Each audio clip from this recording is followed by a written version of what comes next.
and welcome back to our homestead. You know, recently I went to a local Polish store and I got myself some kefir as we call it, and it's this beautiful, thick, fermented dairy. So I already poured myself a little bit here. So good. It's slightly tangy, sour, fermented, cultured milk, kefir. And we grew up with this. We didn't have yogurt growing up. We had kefir. And kefir can be used in smoothies. It can be baked with. It can be just pour it and drink it with a slice of bread or something.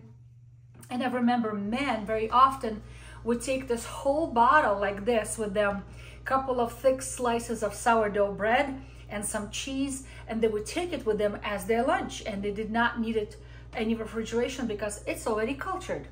So the longer it sits, the more it becomes sour and more it becomes sour and cultured, and it has lots of probiotics. As a matter of fact, kefir has more probiotics than yogurt.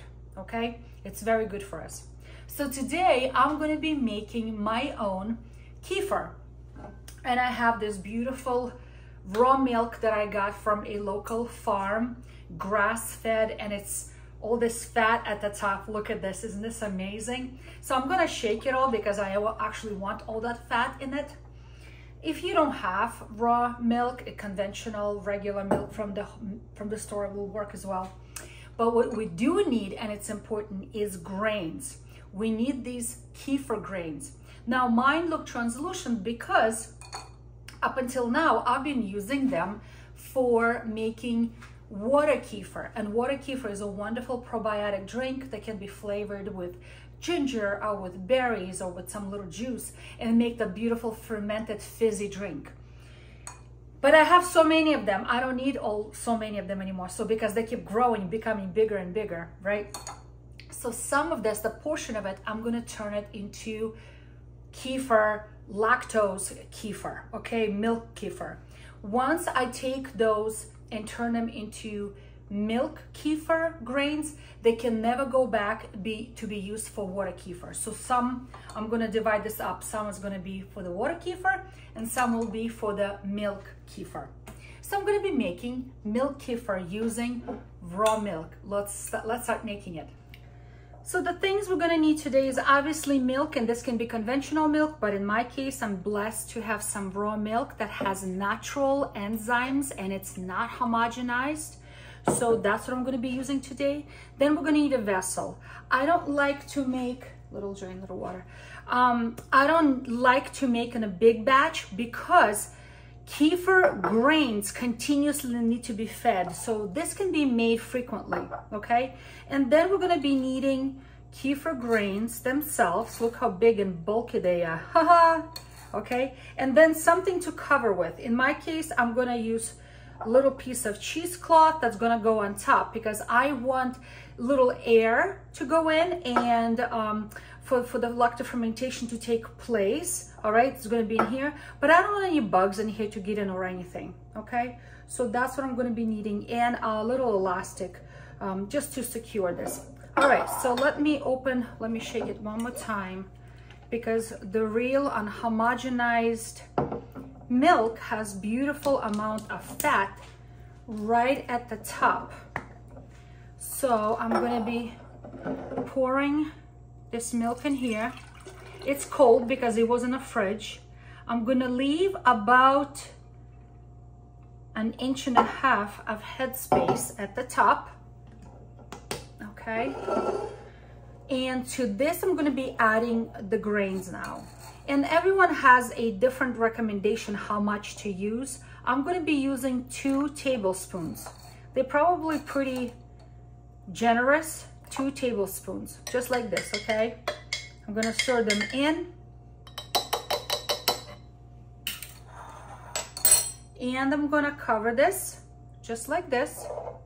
Put a little elastic around to secure it. And it's gonna go ahead and sit on my counter for the next 1 or 2 days. I'm gonna check on it.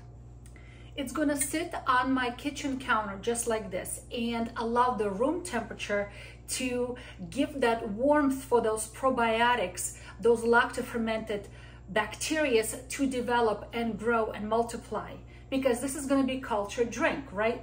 Now, if you live somewhere very cold, so it's best to be by the warm, like a wood stove or I don't know, like a heater, but not hot enough to cook it. It needs to be pleasantly warm. So right now in my kitchen, it's about 73, 74 degrees Fahrenheit. And it's going to be okay. I think it's an okay temperature for it to develop. So I'm going to check on it in 24 hours. Okay, tomorrow, same time of the day, I'm going to check on it. And if it's not sour or thick enough, I'm going to let it sit for another 24 hours. Now, the more it keeps these grains inside here, the more it's going to become cultured, and the stronger and more sour it will become. Okay, now just because it's becoming sour and little curdle doesn't mean that it's going bad. Not at all. It's the opposite. It's actually a natural fermentation is taking place, and those grains that I put in there providing the culture for the kefir to become kefir, for the milk to become kefir. It's very good probiotic rich drink for us. And like I said, it can be used for baking, it can be used for just regular drinking or putting it in a smoothie. It's so good. After 24 hours, I will strain it using a strainer, and those grains need to be fed again. If you don't want to make a big batch of kefir like this, you can put it in a small glass container, put a little bit of milk, put a cover on, and stick it in the fridge and let it sit in the fridge until you're ready again to use them, okay? But those grains cannot dry out. They need to sit in milk from this point on to stay alive. Once they're sitting in the fridge, the fermentation is going to slow way down because it's cold in the fridge, right? So whenever you're ready to make again, make more kefir, take them out, add them to your fresh milk, and make more kefir. But in my case, this is it for now. I'll see if I can try to record this when it's all done and I'm going to be straining it. But let me tell you, kefir is so easy to make. You may ask me, where can you get kefir grains? There's so many websites or even Amazon. I will tag a couple of links where you can get those kefir grains in this YouTube video so you guys can watch that, okay? But kefir is so good. It has more probiotic than yogurt. All right, 48 hours later, let's take a look.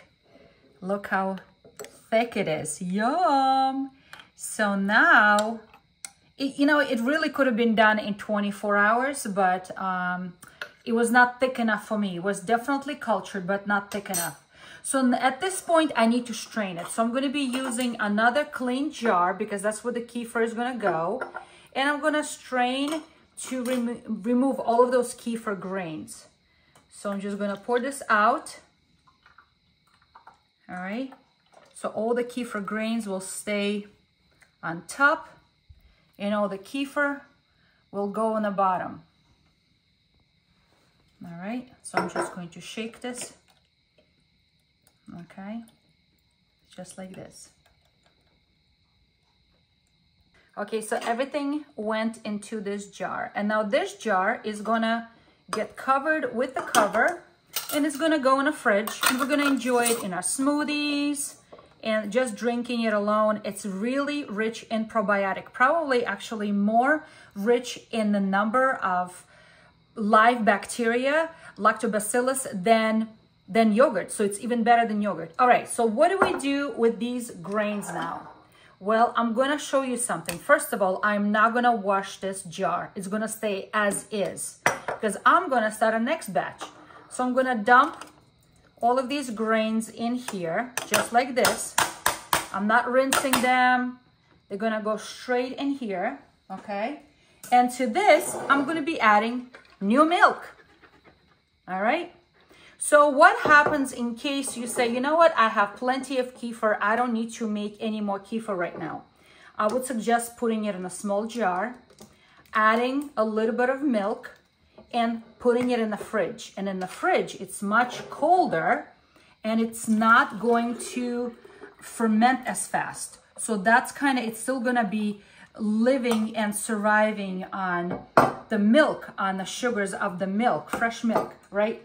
But it's not going to be as fast active as if it was out on your counter. All right, so let me stir this all up, all this deliciousness. And I'm not washing this jar because I want a little bit of kefir that was in here to remain as like a little help with the starter. Again, always make sure that you're using all clean utensils, okay, because you don't want to bring any bad pathogens. And as always, I'm going to put a little bit of cheesecloth like this, put a little rubber band around it, and it's going to sit on my counter and keep on doing what it needs to be doing, okay? And on a warm day, like summer day, this can be done in 24 hours. But right now, it's already cool at cold at night, actually. So this took me 48 hours. Let's give it a taste. Let's give it a little taste. I'm just gonna pour. Oh my goodness, it's beautiful. It's a beautiful consistency, just like it's supposed to be. Let's give it a taste. Here's to kefir. Oh my gosh, it's so way better than a store-bought. So much better. Sorry, Polish store, move over. This is better. I love it. So friends, try to make kefir at home on your own. It's so much better for you. So be encouraged and try something new.